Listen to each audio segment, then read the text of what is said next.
Well, I don't agree at all. First off, how is it possible that anybody with any kind of sanity would consider the United States or Britain or the West in general to be in any kind of position to be punishing anyone for any illegalities? If we want to take a look at Iraq, there is at least 1 million, probably even close to 2 million dead. We invaded that country, destroyed it, created millions of orphans, millions of refugees, and never even so much as apologized for that. Let's go back to Vietnam, where we dropped 20 million bombs, more than all of World War II combined. We have destroyed so many countries. We have tortured and killed and maimed and raped around this planet. Who in the hell in their right mind would consider the United States or the West in general to be in any position to punish anybody? Never mind the obvious facts that this is a false flag attack and a long list of false flag attacks, which let's get into that, please. Well, we don't operate under international law. What we have is the color of law, the law of the jungle, in which the rich and the powerful basically determine what goes and what doesn't go. Iraq is a perfect example of that. Why isn't Tony Blair and George Bush rotting away in a prison cell for the rest of their lives? Because the law is not being applied. These are war criminals, and they should be in prison for the rest of their lives, if not executed, if their own rules were adhered to for their own crimes. Not only that, but we need to really understand the truth here. First off, all of these players, these politicians, are nothing more than puppets. They don't serve the people. There is no real democracy. They really serve the rich and powerful who run the world, and that would be the bankers who control the money supply. The bankers, of course, make huge amounts of money. Whether they make bad investments or not, wars are great for them, and ultimately they control the politicians, and that is why we see these policies.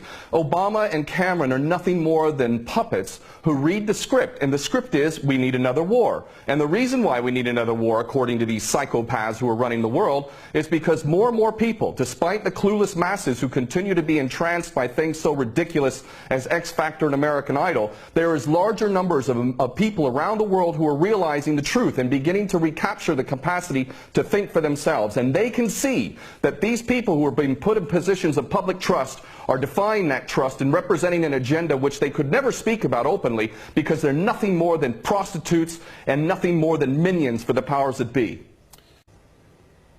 Well, the Greater Israel Project is all about destabilizing surrounding nations, ultimately in pursuit of this dream of Greater Israel from the Euphrates down to the Nile, all the way over to the Eastern Mediterranean. This is the dream of these psychopaths, and so destabilizing governments, creating sectarian strife is all part of that menu and all part of the design to create Greater Israel. So that goes, it's self-evident. But I have to go back to what this gentleman is saying in Washington, D.C. about America not wanting to get involved, or Obama not getting involved. What are you talking about?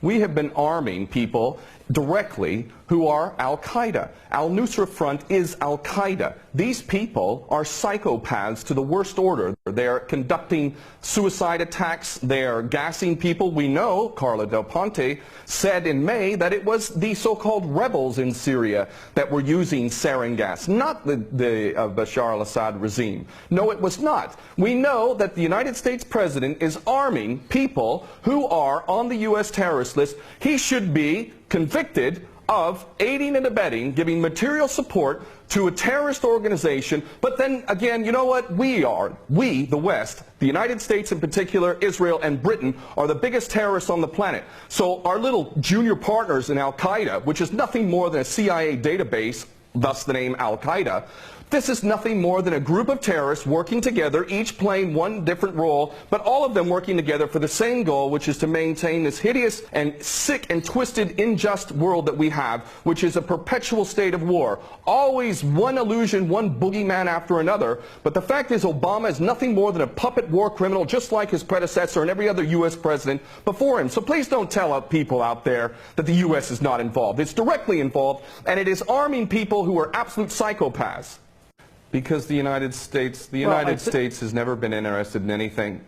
Ken O'Keefe, go ahead. Has never been interested in anything other than war. The United States is in a perpetual state of war because the bankers control the politicians, and they read the script as given to them by the banksters, and they make huge amounts of money off of this. What this gentleman is saying about the United States not wanting war, not wanting to get involved, is like Iraq 2.0.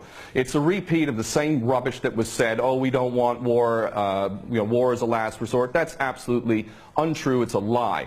Those that are in government are nothing more than prostitutes who are carrying out the orders of those who are in charge of them, and those that are in charge want another war. And part of that that is what we discussed earlier, the Greater Israel Project, to destabilize any Arab regime which might have any kind of autonomy and self-determination. Any regime in the Arab world that is not an absolute puppet cannot be tolerated. And who are the nations that we target?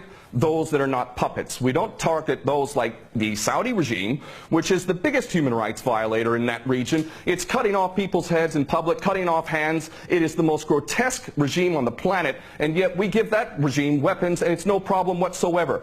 The duplicity and hypocrisy of the United States and the West can't even be measured. It is so enormous. And these mouthpieces, such as this gentleman in Washington, is only doing a disservice to himself and his country. And the fact is that American sons and daughters will get involved in this yet again, and these chicken hawks who are pretending to care about the Syrian people are going to be sacrificing not their own sons and daughters. I would like this man to send his sons and daughters and his grandchildren off to Syria when this turns into a greater conflict, because this is what we're flirting with, is a world war, a third world war. This is not a joke. We are flirting with a third world war on the basis that apparently we care so much about the Syrian people, just like we care so much about the Iraqi people and the Afghani people. The only people that buy this sort of stuff are either bought-off prostitutes or the dumbest of the dumb. And we're also led to believe that Assad is the dumbest idiot dictator on the planet now, isn't he? Because he invited UN inspectors to come in, and he brought them in on the very day that they come in. He decides to attack his own people 10 miles away from where the inspectors arrive. This is beyond ridiculous, and the only people that buy this, again, are bought-off prostitutes or the dumbest of the dumb. Well, there's no question that they don't intend for limited strikes, and that's not going to do anything. They want to go in full scale. That's the plan. Of course, they'll use pretext to be able to justify the initial attack, and then they'll concoct more things to justify a greater involvement. The Daily Mail reported here in the UK, and it's commonly understood to those who are paying attention, that defense contractors, leaked emails from defense contractors proved that there was already an approved plan from Obama down to give these psychopath terrorists, Al-Nusra Front, chemical weapons. We know that Al-Nusra Front, 12 individuals in Turkey were caught with 2 kilos of sarin gas. Where did they get that from? And this is, you know, clearly a false flag. We understand this to be true, and it's the only way that they could justify an attack at all. And I have to say, I'm happy that the gentleman in Washington mentioned Dempsey, General Dempsey of the Joint Chiefs, because I'll tell you what, more than anything else, it is the true American patriots, those who are sick and tired of having given up their life to basically serve the American dream, the American nation, the Constitution that they swore to uphold. It's those military men and women. It's you now. It's coming to you now. Are you a patriot or are you not? Are you going to let your nation descend even further into the chaos and corruption that has been so sick and so twisted that it's destroying American lives as well as the rest of the world, to the tune of 22 American servicemen a day who are committing suicide? Are you going to sacrifice more of your American sons and daughters for Israeli wars, for Zionist wars? Are you going to continue to do that because you are not a patriot? You are in fact aiding and abetting the terrorists you supposedly think you're fighting against.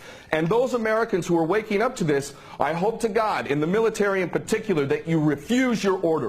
And this is why the people of America who are refusing to buy this nonsense, the overwhelming majority do not support any kind of attack on Syria. And in those in the military, I know that the powers that be are very, very frightened that high-ups within the military will refuse the orders. And I hope this is exactly what happens if an attack on Syria occurs. Very well. We're going to leave it there. Thank you very much, former U.S. Marine and war veteran there, Ken O'Keefe, talking to us from London. And thank you very much from the Senior Fellow at Center for American Progress, Lauren Korb, who spoke to us from Washington.